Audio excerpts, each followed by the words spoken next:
partner up front tonight, Raphael Mead, recalled to the side after being substitute in Saturday's FA Cup tie at Middlesbrough. This is the full lineup, with Mead in place of the injured Alan Sunderland and Chris White in the back four as a result of David O'Leary's injury in the first leg.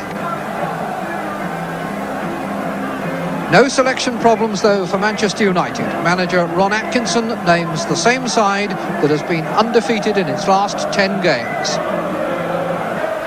Tonight's referee from Torquay, Mr. Lester Shakhtar. Manchester United kick off, attacking the goal to our right. Arsenal wearing their green and dark blue, which seems to be one of the least popular of trim strips, but a nice clear contrast with the United red and white. Woodcock hooking it on for Mead to chase. Pitch hard and slippery.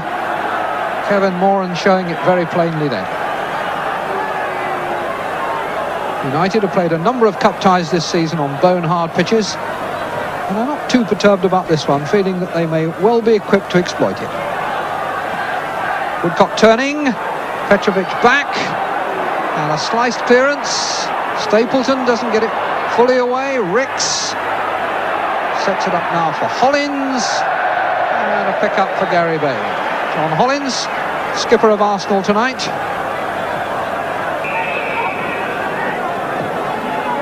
Looking for McQueen's head, but too long. It's come to Coppell. Hurling it in with the left foot. Then Moran, and a touch from Stapleton, but just touched it on the half volley to Jennings.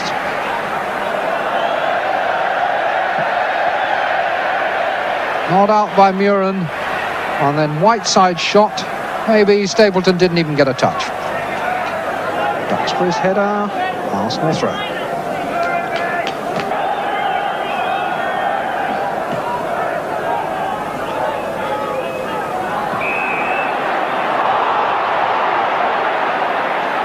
Free kick to Arsenal.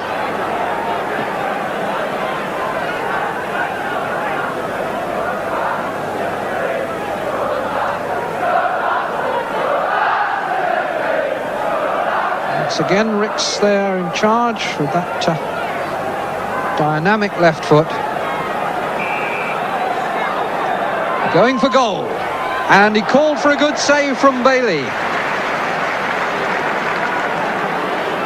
Graham Ricks, who has scored some valuable goals from dead ball positions for Arsenal, that time foiled by Bailey's dive. Sanson. Talbot. And the clearance by Ulverston was important.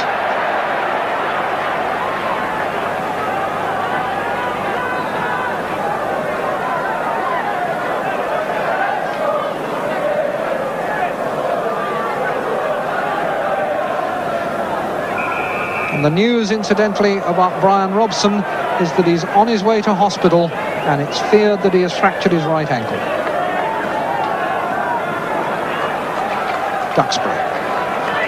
Coppell. Wilkins. Stapleton turning it back to him well. Moran onside with a lot of space to fire the shot. Fires it wide. Had enough time to steady himself. Sort of situation where perhaps Pat Jennings' reputation gets players to try to place the shot just that bit too precise. Temperature was 36 degrees at kickoff, and the thermometer has dropped a degree or two since then. And the ground bone hard. That's the half-time report from pitch level, confirming the evidence of our eyes in the first half. Offside against Mead. 56,635 people here on a bitterly cold night, a testimony to the attraction still of knockout football.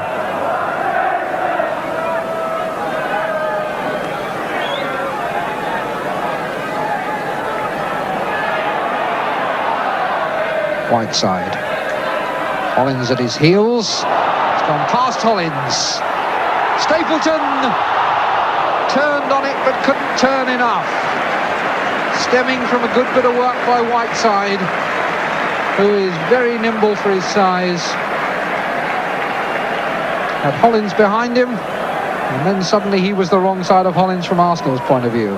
But then Stapleton, turning, couldn't quite swivel enough to get the shot on target.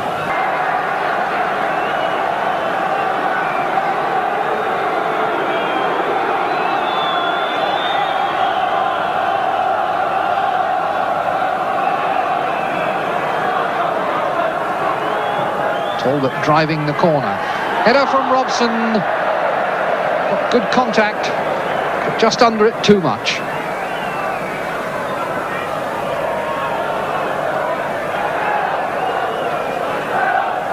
And Talbot really drives these corners. And it's Robson this time who gets on the end of it. From Wilkins into the path of Alberston. Whiteside, felled from behind by White.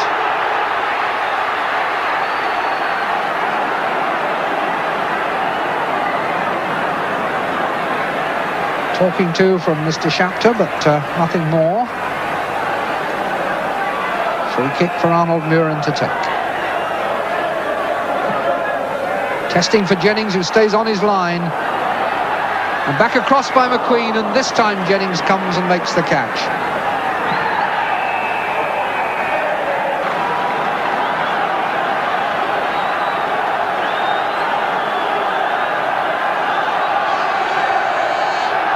Arsenal, who've had to play all game in the knowledge that one from United would really wrap it up beyond all argument. It's a testing one, but Jennings was equal to it.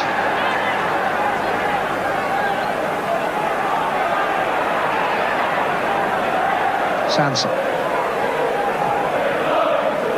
Mead.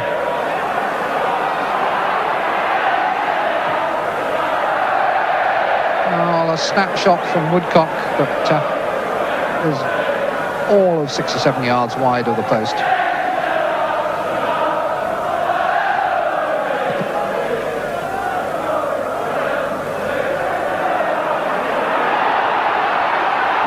Whiteside. Talbot.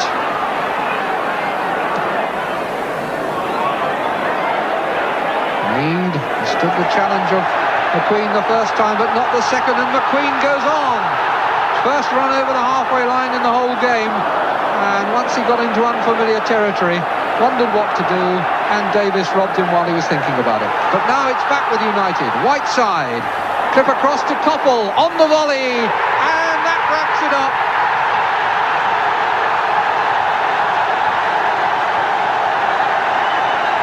Steve Coppell, who scored twice at Highbury, gets the first of the night at Old Trafford. And once again it's a first-time shot. No mistake. After Davis loses possession, rather Nicholas loses possession, Whiteside looks up, sees Coppell free, toe under the chip, and Coppell on the volley, just inside the post.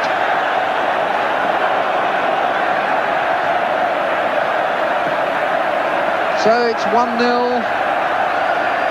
17 minutes left, and Arsenal have to score 3 times to take the game into extra time.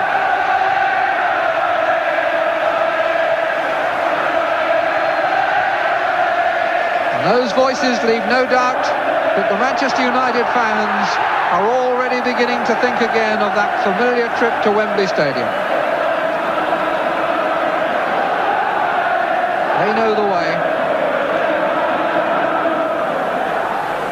Davis.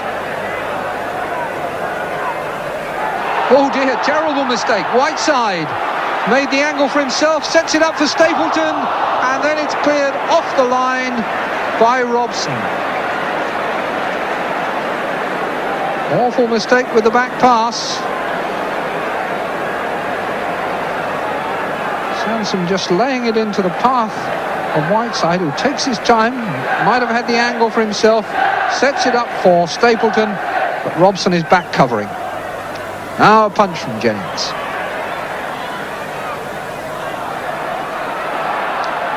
Whiteside, Robson's clearance.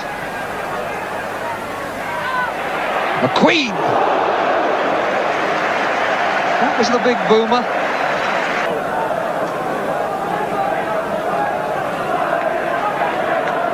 Good header across by Woodcock, and Mead turns it in to make it 1-1.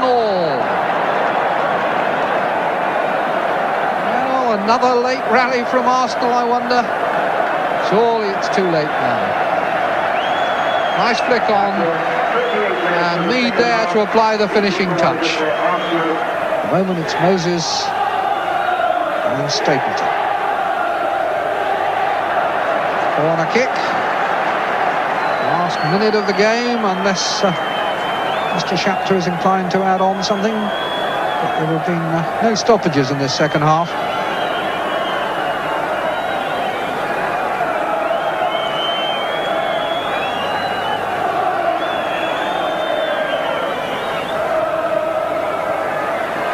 And a touch from Moran, almost inadvertently scoring then.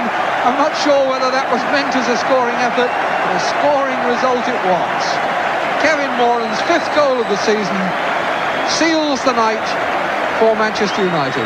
Ball almost hit him rather than him hitting the ball, but they all count, and he won't be complaining. 28 seconds into the second half, the scorer for United is Kevin Moran.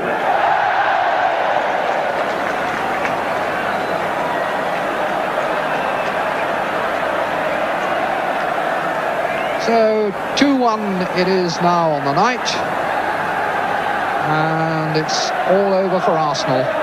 Just a matter of the final seconds now. Woodcock chasing that in, Bailey coming to make a catch. Difficult, but safely made. A little bit academic now.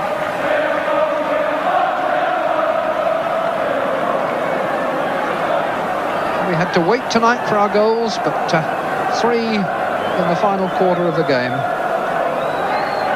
And it looks now as though Manchester United will win both legs of this semi-final. It's all over. Manchester United have won, and they will go to Wembley looking for a trophy they've never won. Waiting for them there, Liverpool, the 2 top teams in the First Division, in the final of the Milk Cup, and a rehearsal to come here at Old Trafford in the First Division on. The damper of the night was, of course, Robson's injury. Then, of course, we had a little bit of. We think we've had some good news, or better news afterwards. First, we thought it was broken. Now it would appear it might just be badly sprained. Do you think he'll be out for the rest of the season now? If it's a bad sprain, there's a possibility that he could be ready for the final. How did he do it? Well, I saw the incident where he challenged for a ball in the air. It seemed as if there was 2 or 3 Arsenal bodies around him, and it seemed as if he came down and twisted on it. That's the impression I got, as he fell awkwardly on it, and maybe the ground was a bit hard, maybe that caused him to. How did you feel when you saw him being carried off? Well, I was gutted. You know, on the circumstances of the game, the way they'd set about the game, Arsenal, which I think their pride had been stung from last week, and all of a sudden they made up their mind they were going to try and put some physical about, and we didn't. Brian was the sort of player we needed badly in those conditions. The conditions were bad. Should the game really have been played in the first place? Well, I don't know. I mean, that was the referee's decision. Apart from the injury, I'm certainly glad he did, yeah. Do you regret now not having under-soil heating? Well, I think there is a cause for it under certain conditions. You know, we're not convinced at this club whether it's right or wrong. I mean, we played at Arsenal last week when the ground was as hard as this, and they've got under-soil heating. Well, no matter the conditions, you've reached Wembley. How do you feel? I feel quite, as I say, it was tempered. It was tempered a little bit by what happened with the accident to Robbo, but we're going to have a couple of drinks and then we'll... Well, the players responded well, didn't they? Yeah, at half-time, you know, at half-time, this is what the lads were saying, like Coppell and people like that were sort of saying, hey, the fella in there, let's go and do it for him. Well, of course, you've spent a lot of money in bringing expensive players here. Now that you have reached Wembley, is the pressure off for you now? Don't think about pressure, Dan. It's not a thing to think about. Just one little word for you. The team that started that match tonight, you know, I've never heard any media man bring it out yet, and you as an expert would probably bring this out. 7 of those players in the team today cost a combined total of £50,000 or less, you know. But there was a few there that cost over $1 million each. There's a few in the other team cost a fair few quid as well. Ray Wilkins did well when he came on, didn't he? Yeah, well, I mean, he's a young lad out the reserves. We thought we'd give a chance to. It's not bad, is it? At least if one England captain goes off, you get the next one on. You've done well in beating Arsenal and reaching Wembley, but of course you've got Liverpool to play in the final. Yeah, and we're not just going to Wembley for a ride to fulfil a fixture. We're going there, we want to win it. Well done, Ron. Ray Wilkins.